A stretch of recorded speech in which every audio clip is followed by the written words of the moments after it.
지난 시간에 제가 라캉의 개념을 제가 살짝 빌려왔어요. 그래가지고 상상계하고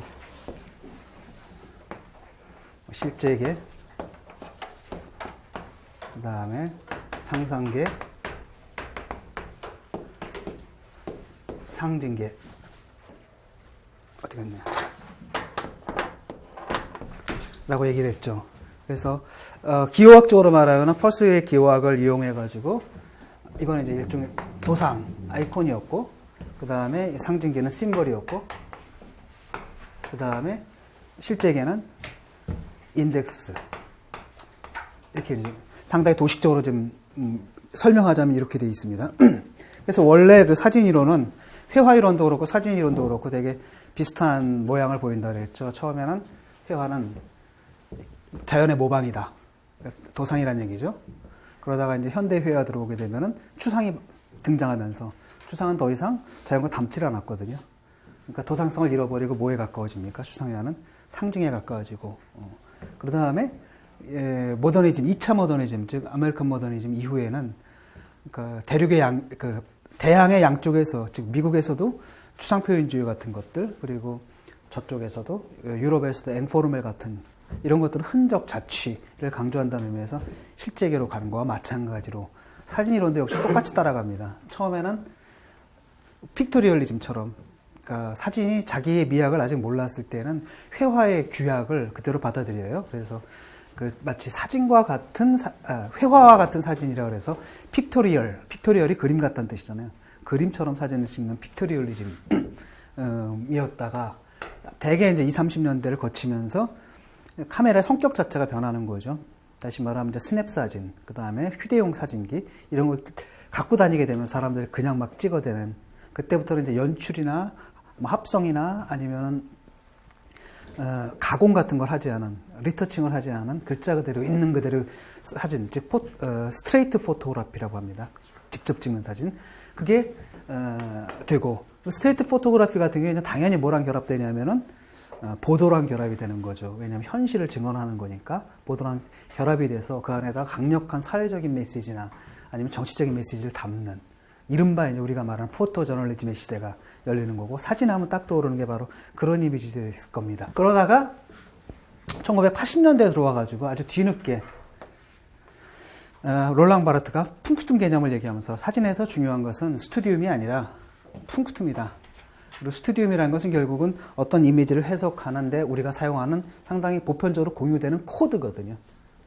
근데 그런 코드가 아니라 나한테 굉장히 개별적으로 와서 꽂히는 그 느낌들, 그 상처, 우리한테 뭐 어떤 트라우마를 갖다가 일깨운다라든지, 아니면 우리를 아프게 한다라든지, 우리한테 어떤 알 수 없는 이유에서 우리 눈을 딱 사로잡는 어떤 디테일, 그걸 강조하게 되면서 그 풍투미야말로 사진의 본질이라고 얘기를 한 게 바로 롤랑 바르트고요. 그 경우에 이제 풍투미라는 게 결국 디테일인데 두 가지죠. 시간의 풍tum과 공간의 풍tum인데, 공간의 풍tum은 사진사가 의도하지 않았지만 거기 있었기 때문에 찍혀 들어온 어떤 디테일. 그 다음에 시간의 풍tum은 지금은 없어도 한때 그게 거기 있었기 때문에 이미지로 남은 어떤 것들. 결국은 이제 피사체의 문제죠. 그래서 사진의 본질은 카메라 옵스쿠라, 이 카메라 안쪽에 암실에 있는 게 아니라 그 바깥에 있다. 피사체가 있는. 그래서 밝은 방이라는 개념이 나오는 거죠. 그래서 사진의 이론도 결국 기호론적으로 보면 아이콘에서 시작해서 어디로 갑니까? 심볼. 즉 사진을 일종의 읽을 수 있는 텍스트로 간주는 심볼로 갔다가 세 번째 단계에서는 사진에서 읽는 그 메시지라는 게 그게 중요하냐? 그렇지 않다라는 거죠. 동일한 메시지를 전달하는 사진이다 하더라도 어떤 것은 우리를 사로잡는 반면에 어떤 것은 그냥 아무 관심도 받지 못한 채 흘러간다. 결국 사진에서 중요한 건 풍투tum이다 라고 했을 때 그 풍투tum은 결국 뭐냐면은 어떤 실제계죠. 실제계가 오히려 그 상징계, 다시 말하면은 그것이 공적으로 표방하는, 또는 우리가 흔히 그냥 공적으로 읽을 수 있는 그런 이미지, 텍스트, 메시지를 전복하고 완전히 다른 얘기를 하게 되는 그런 부분이죠. 그래서 이것은 이제 현실의 흔적, 자취, 그게 바로 사진의 본질이다라고 얘기한다는 점에서 기호론적으로 보면 그건 결국 사진의 본질을 뭘로 보는 겁니까? 사진의 기호적 성격을 인덱스로 보는 견해라고 했는데, 문제는 뭐냐면은 1980년이면 이미 뭐예요? 디지털 사진이 시작이 될 때라는 거죠. 아시겠지만 디지털 사진과 아날로그 사진의 가장 결정적인 차이는 결국 피사체 문제입니다. 우리가 흔히 말하는 메이킹 픽처하고 테이킹 픽처의 차이죠. 그 전까지만 해도 테이킹 픽처였거든요. 사진은 있는 걸 찍는 거잖아요. 그러니까 그렇기 때문에 사진이라는 게 현장의 존재 증명도 하고 부재 증명도 할 수 있었는데 이제 디지털로 오게 되면 이게 사실상 메이킹 픽처가 돼버리거든요. 그래서 디지털 사진으로 오게 되면은 그 전에 존재했던 두 가지 이미지의 유형, 즉 회화라는 유형과 사진이라는 유형의 종합이 일어나는 것이고, 오늘날 사실 사진사의 작업하고 화가의 작업이 구별이 되지 않아요. 디지털 사진 같은 경우에는 이 사람들 뭐 미리 세팅도 하고요, 심지어는 뭡니까 합성도 하고요, 합성한 다음에 또 리터치하고 등등등등 해서, 사실은 옛날 같으면 사진사의 작업이라는 것은 현실을 포착하는 것이기 때문에 이른바 결정적인 순간을 포착하기 위해서 여기저기 쏘다니고 기다려야 되잖아요. 근데 그게 아니라 이제는 그냥 드르륵 긁어대는 거죠. 무조건 찍고 하나만 건지면 되는 거고, 그 다음에 그렇게 건진 걸 가지고 또 뭡니까 이리 바꾸고 저리 바꾸고 등등등등 하게 되니까 결국은 이게 현실의 기록이라기보다는 훨씬 더 뭐가 되는 거예요. 예술적 작가의 예술적 표현이 된다는 거죠. 그러면서 또 다시 이제 어디로 이제 합류하게 됩니까? 또 다른 새로운 상상계로 이제 합류하게 되는 거죠. 우리는 사진에서도 회화에서도 비슷한 경향을 봤을 겁니다. 여기서 시작했다가 그 다음에 어디로 가요? 추상으로 갔다가 그 다음에 흔적으로 갔죠. 흔적과 자취로 갔다가 그게 끝나고 나니까 1960년대 앤디 워홀을 비롯해가지고 사람들이 다시 도상으로 돌아온단 말이죠. 그런데 그때 돌아온 그 도상성이라는 것은 과거의 도상성하고는 차이가 나는 거예요. 과거에는 사람이 직접 그린 이미지였지만 이 사람들은 뭐예요? 원작이 아니라 복제를 베끼는 거란 말이죠. 복제인 사진을. 그래서 앤디 워홀 이후에 또 뭐 게라르 리히터라든지 그다음에 포토저널리스트라든지 포토리얼리스트라든지 이런 사람들의 작업들은 대개 한 바퀴 돌아가지고 다시 도상으로 합류한 거죠. 이때 도상이라는 것은 우리가 말하는 그 원작 회화가 아니라 오히려 복제, 주도적인 이미지가 바뀌었다는 겁니다. 과거에는 주도적인 이미지가 그럼 회화였죠. 인간 직접 손으로 그린 거였다면, 한마디로 예술이었다면, 이제는 바로 뭐예요? 주도적 이미지가 기술인 거죠. 복제 기술로 만들어졌다. 이걸 예견한 거와 마찬가지로 여기서도 한 바퀴 또 돌아오는 겁니다. 그런데 우리가 보는 이 디지털 이미지라는 건 결국 뭐냐면은 묘하게 이게 상상계거든요. 상상계인데 뭘로 만든 거예요? 우리가 알파 뉴머릭 코드, 쉽게 말하면 일종의 텍스트로 만든 이미지다라는 거죠. 그리고 또 하나는 뭐냐면 그 이미지가 결국 뭐가 돼요? 새로운 현실이 되는 거예요. 실제가 된다라는 거죠. 이런 구성들. 그렇기 때문에 이 실제라는 것은 과거처럼 우리가 뭡니까? 빌렌 플루스의 말을 빌면은 다툼, 주어진 것으로 실제가 아니라 이미 만들어진 것으로서의 팍툼, 만들어진 것으로의 어떤 인공적인 현실로 변해간다라고 얘기를 할 수가 있습니다.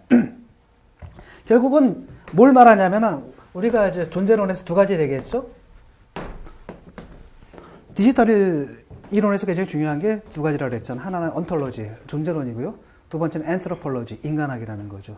미디어가 매개하는 두 축에서 어떤 변화가 일어났는가. 하나는 바로 세계가 어떻게 변했으며, 그 다음에 그 세계와 마주하고 있는 인간은 또 어떻게 변했느냐라고 했을 때, 존재론적 차원에서는 다툼이 이제 뭘로 변하는 거예요? 팍툼으로 변해가는 거죠. 즉, 자연적으로 주어진 현실이 아주 결정적으로 뭐가 돼요? 인공적 현실로 변해가는 그런 측면이 있고요. 두 번째로 인간은 뭐가 있습니까? 서브젝트에서 뭘로 변한다고 했죠? 프로젝트로 변한다고 했죠? 그렇기 때문에 알파 뉴머릭 코드를 조작하는 사람이 아니라 알파 뉴머릭 코드를 가지고 새로운 가상을 만들어내고, 그 가상이 바로 뭐가 되는 거예요? 현실, 그 가상을 바로 현실로 전환시키는 그런 사람들이다라고 얘기했죠. 근데 바로 이제 이 부분하고 관련이 있습니다. 문제는 뭐냐면 저렇게 됐을 경우에 우리가 알고 있는 리얼리티의 개념이 달라진다는 거죠. 사실 뭐 우리가 알고 있는 리얼리티의 개념이라는 것은 아주 근대의 소산이죠. 왜냐하면 그 전에 사람들은 완전히 다른 리얼리티에 대한 다른 생각들을 갖고 있었을 겁니다. 예를 들어서 선사시대 때 사람들은 꿈과 현실을 잘 구별 못했잖아요. 꿈에서 뭘 읽으려고 그랬어요? 현실의 징조를 읽으려고 했단 말이죠. 그 밖에도 중세 때만 해도 뭐가 있어요? 중세 때에도 사람들한테는 눈에 보이는 현실은 그렇게 실제적인 게 아니야. 더 실제적인 현실은 어디 있습니까? 하늘나라에 있다라는 거죠. 그러니까 상당 부분 중세 사람들은 그 신학적인 가상 현실에 좀 살았던 측면이 있습니다. 그리고 아마도 그런 느낌을 보시려면은 엘그레코 회화를 보세요. 엘그레코 회화 보면 굉장히 재미있어요. 왜냐하면 그 두 개가 같이 존재합니다. 현실에 있는 사람들하고 그 사람들이 영적인 눈으로만 볼 수 있는 또 다른 현실이 한 화면에 같이 묘사가 돼요, 이게. 그래서 오늘날 그 가상현실의 개념이 상당히 비슷한 것들을 엘그레코 회화 속에서 볼 수 있습니다. 오늘날 우리가 보는 게 디지털 가상현실이라면 엘그레코 회화에서 보는 건 이제 신학적 가상현실이라고 할 수 있겠죠. 어쨌든 그런 식으로 리얼리티에 대한 개념이 계속 변해 왔던 겁니다. 그래서 절대적인 게 아니라는 거죠. 우리는 이미 앞에 강의에서 다 얘기했죠. 우리가 이제 파타피직스라는 개념 가지고 이제 리얼이라는 게 우리가 눈으로 보는 이 현실만이 아니라 다른 한편은 뭡니까? 가상현실이 있고 또한 증강현실이 있고 그게 현실과 굉장히 현실의 층위와 굉장히 밀접하게 이렇게 얽히면서 어디까지 현실이고 어디까지 가상인지 구별할 수 없는 그런 지경까지 왔다라고 얘기를 한 바가 있습니다. 오늘 문제는 바로 이거예요. 서브젝트, 프로젝트, 다툼과 팍툼이다. 그럼 리얼리티가 뭐냐는 거죠. 그러니까 전통적인 리얼의 개념이라는 게 사라지는 거예요. 그래서 그걸 갖다가 crisis of the real, 그러니까 실제적인 것 또는 현실의 소멸이라고 얘기를 할 수가 있겠죠. 그러니까 그런 경향들을 지난번에 우리가 잠깐 그걸 통해서 봤을 거예요. 이미지를 통해 봤는데 그 중에 하나가 옛날에 사진이라는 것에 그 부여됐던 그 현실을 증언하는 그 인물들 있죠. 이런 것들이 오늘날 약화될 수밖에 없다는 거죠. 아마 여러분들 기억하실 겁니다. 특히 여기서부터 여기로 넘어갈 때 어떤 일이 벌어졌느냐, 사진 이론이. 발터 베냐민이 그런 얘기를 하죠. 아우라의 파괴라는 얘기를 해요. 아마 기억하실 겁니다. 아우라의 파괴란 건 뭐냐면은 발터 베냐민의 미디어 이론의 가장 큰 특징 중에 하나는 뭐냐면 미디어의 변화 자체를 지각의 변화로 설명하는 거거든요. 그러니까 사진이라는 게 딱 등장했다. 그럼 우리 삶 속에 그냥 회화만 있었는데 사진이나 새로운 이미지가 등장한 게 아니라 우리가 세계를 바라볼 눈 자체를 바꿔버린다는 겁니다. 그 대표적인 게 19세기까지만 해도 사람들의 지각은 바로 뭐였느냐. 그 대표적인 이미지가 회화였잖아요. 그러니까 현실에 대해서도 회화적 지각을 했다는 겁니다. 그게 아우라적 지각이에요. 아마 우리가 지난번에 봤을 겁니다. 픽토리얼리즘들, 그 사진들 보셨죠? 거기 나오는 그 이미지들은 현실이 아니잖아요. 현실이 아니라 뭔가 어떤 분위기에 휩싸였을 겁니다. 한마디로 회화적 분위기 또는 더 정확하게 말하면 시적인 정취가 느껴지는 포에틱한 분위기가 있었을 거예요. 사람들이 현실을 그렇게 봤다는 거예요. 왜냐하면 그때만 해도 아이콘이었기 때문에 주도적인 이미지는. 그러니까 사진사들도 이 미학을 가지고 회화에서 익숙한, 회화를 통해 가지고 자기들한테 익숙한 그 이미지의 관습들 또는 그 이미지 취향들 이걸 갖다 사진에다 그대로 투사해서 사진도 그렇게 만들어 버렸단 말입니다. 그러니까 카메라맨이 사진 그 현실을 찍을 때도 그 현실 자체가 굉장히 아우라틱한 현실이에요. 근데 그걸 바로 깨버린 게 바로 뭐냐면 이제 스냅사진 이후의 경향들이라는 거죠. 왜냐하면은 스냅사진이 등장한 다음부터 한마디로 뭐냐 속된 말로 개나 소나 사진을 찍어대요. 개나 소나. 그 전까지만 해도 사진기라는 게 굉장히 비싸고 또는 인화하고 현상하려면 굉장히 복잡한 물리화학적인 기술들 또는 지식들이 있어야 됐잖아요. 근데 이게 뭐 너무나 간단해지니까 누구나 다 사진을 찍을 수 있게 되거든요. 그러니까 일반 대중들이 카메라를 들고 다니기 시작하면서 뭐가 깨지냐면은 그 사진이 갖고 있었던 미학적 수준이 떨어져 버려요. 왜냐 대중들이 찍는 건 뻔하잖아요. 뭐 초점도 안 맞고 많은 경우에. 그 다음에 뭐가 합니까? 블러가 돼버리고 초점 안 맞아가지고 블러가 되거나 그 다음 배드 크랍이라고 그러죠. 이렇게 잘못 나온 거 있죠. 구도 안 맞게 막 나오고 막 이런 거란 말이죠. 대신에 그런 사진이 굉장히 더 중요한 역할을 띱니다. 왜냐? 거기 담긴 건 진짜 현실이거든요. 연출되지 않은 진짜 현실의 모습이죠. 바로 여기서 이제 발터 베냐민이 착안한 게 달라졌다는 겁니다. 사진의 특성 자체가 달라졌고 그렇기 때문에 사진에 적용되어야 할 미학 자체도 달라져야 한다는 걸 발터 베냐민이 그때 얘기를 한 거죠. 아우라의 파괴라는 것으로서. 그래서 카메라맨이라는 것은 발터 베냐민이 그렇게 얘기를 하죠. 그러니까 화가의 눈하고 카메라의 눈을 어떻게 비교하냐면 그러니까 화가의 눈이라는 건 19세기까지의 사람들의 지각 방식이에요. 그러니까 사람들은 세계를 볼 때 당시에 그 예술가들의 눈을 빌어가지고 본 거죠. 굉장히 예술적으로. 현실 자체를 유미화했다라고 해야 되나요? 아름답게. 그리고 뭔가 시적 분위기가 있는 것으로 그렇게 지각을 했는데 발터 베냐민 볼 때 그걸 전통을 딱 깨트린 사람이 있는데 바로 누구냐면 그게 외젠 아제예요. 외젠 아제가 파리를 거리를 딱 찍었거든요. 근데 굉장히 낯설게 보이는 겁니다. 왜 그랬느냐? 아제는 작품을 하려고 하지 않았어요. 그 사람이 뭐라 그러냐면 사진은 뭐냐? 그럼 쓰는 수 없고 내 도큐면 그냥 자료에 불과하다. 그러니까 근대화 과정 속에서 그 파리의 구시가들이 막 사라지잖아요. 그래서 그걸 갖다가 그냥 기록을 한 거예요.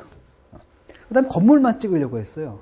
그러다 보니까 노출을 좀 길게 했죠. 건물만 찍기 위해서. 그럼 사람들이 지나다니는 건 쉽게 말하면 사람들이 잘 안 다니는 시간에 카메라를 설치해놓고 노출을 길게 해가지고 가끔가다 율력처럼 찍히기도 해요. 그런 거 신경 안 쓰고 그냥 건물만 딱 찍었거든요. 그랬더니 사람들이 보면 굉장히 이상한 겁니다. 그게. 왜냐하면 자기들이 알고 있던 파리의 모습하고 다르거든요. 그건 마치 뭐랑 비슷하냐면 우리나라도 비슷한 경험을 해요. 예를 들어 민방위 훈련할 때 있잖아요. 갑자기 딱 차들이 멈추고 사람들이 다 사라졌을 때 그 텅 빈 거리를 한번 보세요. 되게 이상하죠? 이게 뭐야? 그런 느낌을 받은 겁니다. 그래서 초현실주의자들이 이제 열광을 한 거죠. 아, 바로 저거야. 뭔가 낯설게 보이잖아요. 초현실주의자들 항상 낯설게 하기를 좋아하거든요. 뭔가 꿈처럼 보이는. 그렇게 이제 해석을 해가지고 초현실주의자들이 원래 이 사람 자기 자신을 갖다 기술자라고 생각했거든요. 자기 사진을 작품이라고 생각하지 않고 그냥 화가들한테 밑그림 그릴 때 편하잖아요. 실제로 이렇게 3차원을 갖다 2차원으로 옮기는 거랑 지금 이미 2차원으로 된 걸 이렇게 옮기는 거랑 완전 수고의 차원이 다르거든요. 한 차원을 사진 미리 한 번 접어줬잖아요. 싸구려로 팝니다. 그 다음에 자기가 찍은 사진들 아카이빙 한 것도 그냥 몽땅 다 이렇게 관공서에다 헐값에 넘겨버려요. 이러는 사람이거든요. 이런 사람이니까 거기 나오는 그 건물이라는 게 굉장히 어떻게 보면 냉정하게, 냉철하게 시적 분위기를 걷어낸 그냥말로 글자 그대로 자료 기록 이거예요. 그래서 초현실주의자는 그거 보고 막 열광을 했죠. 그랬는데 정작 아제는 그건 걔네들하고 나랑 아무 상관없다 하는 얘기가 초현실주의자들은 그래도 초현실주의 예술 작품을 만들려고 했던 사람 아니에요. 나는 작품 아니라 그냥 도큐멘터리야. 자료에 불과해. 이렇게 얘기를 했던 겁니다. 발터 베냐민 이 사람은 굉장히 높이 평가하는 거예요. 바로 그 점 때문에. 그러니까 사진은 예술이라고 하지 않을 때 비로소 예술이 될 수 있다는 역설이 생기는 거예요. 이제 고전적인 의미의 예술이라고 하지 않고 그냥 사진은 기술이잖아요. 기술적 복제수단이잖아요. 그러니까 기술이라고 할 때 오히려 현대적 의미에서 예술이 될 수 있다. 이게 바로 이제 발터 베냐민의 생각이고 그게 바로 뭐냐면 모더니즘 예술 이론이에요. 19세기와는 다른 예술의 이론이 이제 모더니즘이죠. 그 모더니즘 미학의 기초. 이게 바로 사실은 사진과 영화술에 의해서 만들어졌다라는 게 이제 발터 베냐민의 생각입니다. 그때 이제 발터 베냐민은 뭐라고 생각했냐면 그렇기 때문에 사진은 어떤 시적 분위기, 그러니까 사진의 과거에는 이미지의 목적이 뭐였냐면 회화였을 때는 이미지는 항상 아름다움을 추구하는 거예요. 목적이. 아름다운 가상이잖아요. 이건 상상계. 그러니까 심지어는 뭡니까 자연의 모방이라고 했던 리얼리스트, 그러니까 자연의 모방이라고 얘기를 했던 르네상스 아티스트들도 그냥 자연의 모방만 한 건 아니에요. 고전주의적 예술 이론은 자연을 모방하되 동시에 그것을 이상적인 아름다움으로 끌어올린다라는 겁니다. 그러니까 항상 유미화 과정이 있는 거죠. 사람들은 늘 그렇게 세운체를 봤거든요. 근데 그게 아니다라는 겁니다. 그럼 예술은, 이제 사진은 뭘 추구해야 되느냐? 회화처럼 아름다움을 추구하는 게 아니라 사진이 추구해야 할 것은 바로 뭐겠어요?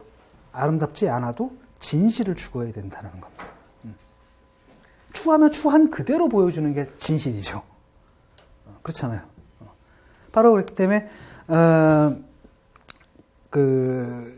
발터 베냐민 같은 경우에는 그러니까 사진이라는 게 아름다움을 표현하는 매체라기보다는 현실에 대해서 어떤 진실을 말해주는 매체다. 또 그럴 때 비로소 사진이 제대로 된 미학성을 가질 수 있다. 이게 이제 그 사람의 얘기죠. 그래서 발터 베냐민 얘기했던 사람들 한번 생각해 보세요. 높이 평가했던 작가들을 보게 되면은 외전 아제예요. 이 사람은 자기 스스로 예술가라고 생각한 적 없거든요. 절대로 그냥 기술자라고 생각했을 뿐이에요. 그 사람이고요. 또 다른 한편은 누구냐면은 칼 블로스펠트라는 사람입니다. 그 사람 바로 뭘 했냐면은 현미경 확대 촬영을 해요. 그래서 자연의 미시 구조를 이렇게 발견해냅니다. 그런 것도. 그러니까 우리 인간의 육안으로 볼 수 없었던 새로운 어떤 자연의 진실이죠. 그걸 보여준 사람이고, 그 다음에 아우구스트 잔더예요. 근데 아우구스트 잔더는 독일에 존재하던, 당시 독일 사회에 존재하던 모든 계급 계층의 초상을 찍었거든요. 예를 들어가지고 뭐 정치인들, 그것도 뭐 우익, 좌익 다. 그 다음에 군인들, 뭐 회계사, 뭐 변호사, 그 다음에 무슨 그 식당에서 요리하는 요리사, 그 다음에 땔감 나르는 사람 등등등등. 그래서 그걸 전체를 보게 되면 독일 사회의 어떤 사회학적 초상이라고 했거나, 근데 우리가 옛날에 왜 학교 다니면은 교과서 보면 지리 부도라는 거 있었잖아요. 그것처럼 독일 사회를 갖다 이렇게 해부한 듯한 이런 느낌이 드는 사진들을 찍었다는 거죠. 결국은 발터 베냐민이 생각한 건 뭐냐면 사진은 진실을 말하는 거고, 그 다음에 어떤 텍스트, 현실에 관해 가지고 현실에 관한 진실을 말하는 매체라는 겁니다. 그래서 얘기하기를 모호이 나지의 말을 인용을 해가지고 사진을 미래 문명인 자는 글자를 못 읽는 사람이 아니라 사진을 못 읽는 사람이다. 그런 다음에 또 사진에다 항상 뭘 강조했냐면 표제를 강조해요. 왜냐하면 우리가 그렇잖아요. 지금도 인터넷에 여러분 사진 올릴 때 그냥 올리지 않죠. 항상 뭘 붙여요? 제목을 붙이잖아요. 그게 원래는 이제 저널리즘에서 나온 거잖아요. 포토 사진 딱 들어가고, 그 다음에 어떤 제목이 딱 들어가고, 이런 형태. 이걸 가지고 굉장히 많은 얘기를 할 수 있다라고 믿었던 게 바로 누굽니까? 발터 베냐민이에요. 그런데 문제는 이미 롤랑 바르트 때부터 그거 별로 중요하지 않다라고 얘기하잖아요. 롤랑 바르트 때부터. 그건 스튜디움이다라는 거잖아요. 그럼 별로 사진의 본질에 속하는 게 아니다라고 얘기를 하는 거죠. 그러니까 거기서부터 이미 이제 위기는 시작된 겁니다. 그러니까 롤랑 바르트의 이론도 어떤 면에선 포스트 모던의 이론이라고 할 수가 있어요. 모던이라는 것은 해방의 서사가 있잖아요.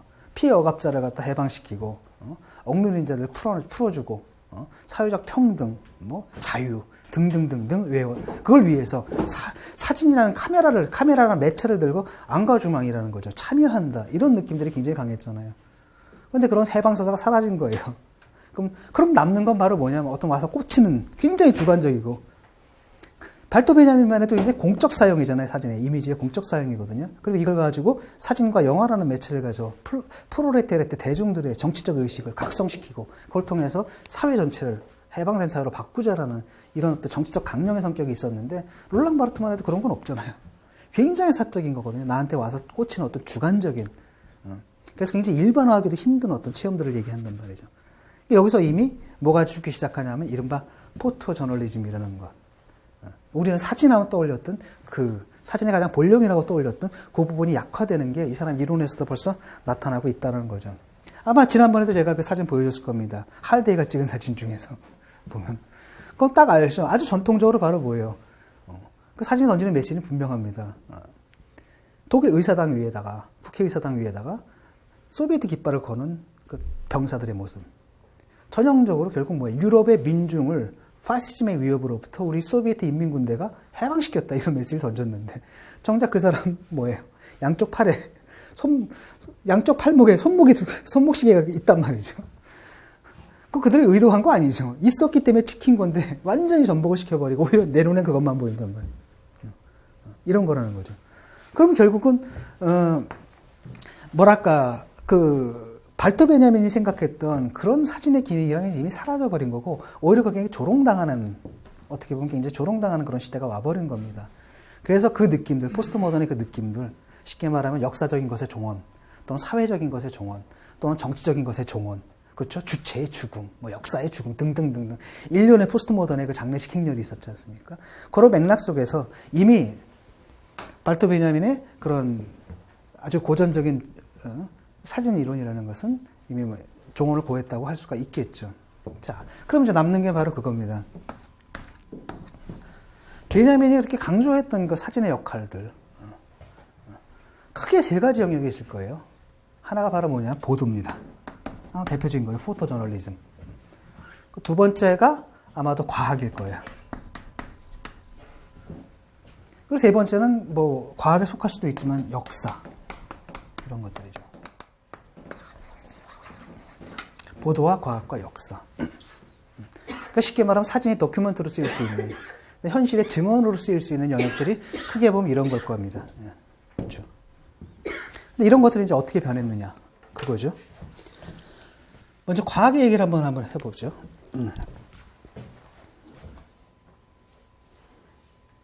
이런 겁니다. 칼 블로스벨트의 그 위에 보이시죠? 저런 이미지들. 그러니까 현미경 이미지예요. 그러니까 발터 베냐민이 복제 기술을 높이 평가했던 이유 중에 하나는 뭐냐면, 과거의 복제는 원본보다 떨어졌지만 카메라라는 복제 기술은 옛날과 좀 다르다라는 거예요. 즉 오히려 원본보다 나을 수 있다. 즉 인간이 육안으로 본 것보다 훨씬 더 뛰어날 수 있다. 대표적인 게 확대 촬영이고 또 하나가 고속 촬영이에요. 확대 촬영과 고속 촬영을 하게 되면은 인간의 육안으로 볼 수 없는 것들을 보게 되거든요. 저런 것들. 또 예를 들어서 그거 있잖아요. 왜 축구 해설도 공이 이제 골문에 들어갔다 나왔을 때 육안으로는 심판들은 육안으로 보잖아요. 그럴 때 항상 뭘로 보여줘요? 이렇게 딱 잘라서 보여주죠. 그게 바로 이제 고속 촬영이거든요. 이게 바로 카메라가 갖고 있는 힘이다라는 겁니다. 그렇기 때문에 과거와 달리 이 카메라라는 복제 기술은 육안보다도 뛰어난 측면이 있다라고 해서 높이 평가한 거거든요. 그래서 프로이트 이론을 갖다 원형해가지고 당시에 이제 프로이트 이론이라는 게 굉장히 유행을 했으니까 발톱 배념이 뭐냐면 카메라라는 것은 우리의 시각적인 무의식의 세계를 보여준다. 우리가 보고도 보지 못했던 거 있잖아요. 보고도 의식하지 못했던 세계들을 열어서 보여준다라고 얘기했던 게 얘기하면서 거론했던 게 바로 칼 블로스펠트입니다. 근데 아시겠지만 이제 칼 블로스펠트 같은 경우에 그 전에도 이제 비슷한 작업을 한 사람이 있습니다. 하나가 뭐냐면 에른스트 해켈이라는 사람이거든요. 근데 해켈은 사진을 찍지는 않았어요. 현미경을 보고 자기가 직접 그림을 그렸거든요. 그래서 이상한 생물체들 그림이 많이 나와요. 그리고 저 해켈이 그린 그림들은 지금 책으로 나와 있습니다. 보면은 굉장히 우리가 평소에 보지 못했던 이상한 생물체들의 모습이 많이 존재하는데 상당 부분은 상상이라고 그러더라고요. 상상이에요. 해켈의 그 유명한 명제를 내세웠죠. 즉, 개통 발생은 개체 발생을 반복한다.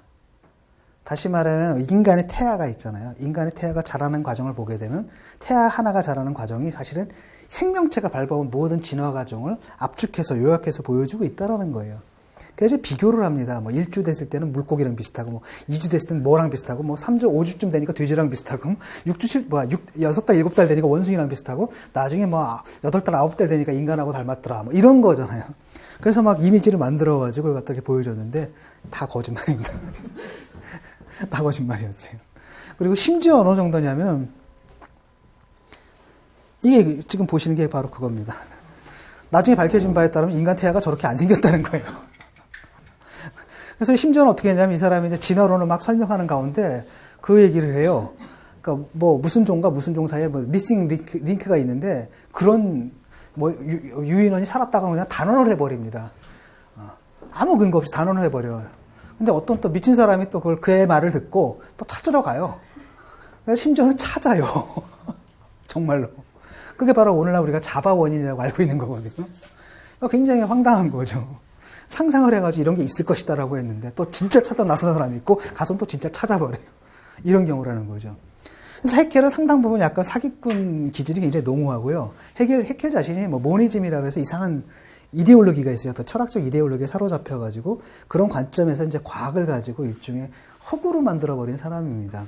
요즘 다 밝혀졌죠. 반면에 칼 블로스펠트 같은 경우에는 그 진짜입니다. 진짜 사진들이고 재미있는 건 뭐냐면 이런 이미지들 사람들이 태어나서 한 번도 보지 못했던 그런 이미지들이잖아요. 이게 사람한테 영감을 주는 겁니다. 그래서 쿤스트 포먼 데어 나투어 그래서 자연의 예술 형태. 자연을 딱 보니까 굉장히 예술적인 형태들이 많다라는 겁니다. 그래서 여기에 영향을 받은 게 바로 뭐냐면 아르누보라는 있죠. 여러분들이 저 프랑스 파리에 가서 메트로라고 있어요. 지하철 타고 갈 때 보면 이렇게 뭐죠? 금속으로 막 이렇게 꾸불탕 게 무늬가 돼 있잖아요. 어떻게 보면 막 식물 문양 같기도 하고 이게 바로 이제 아르누보 스타일인데 영향을 또 받기도 합니다. 칼 블로스펠트예요.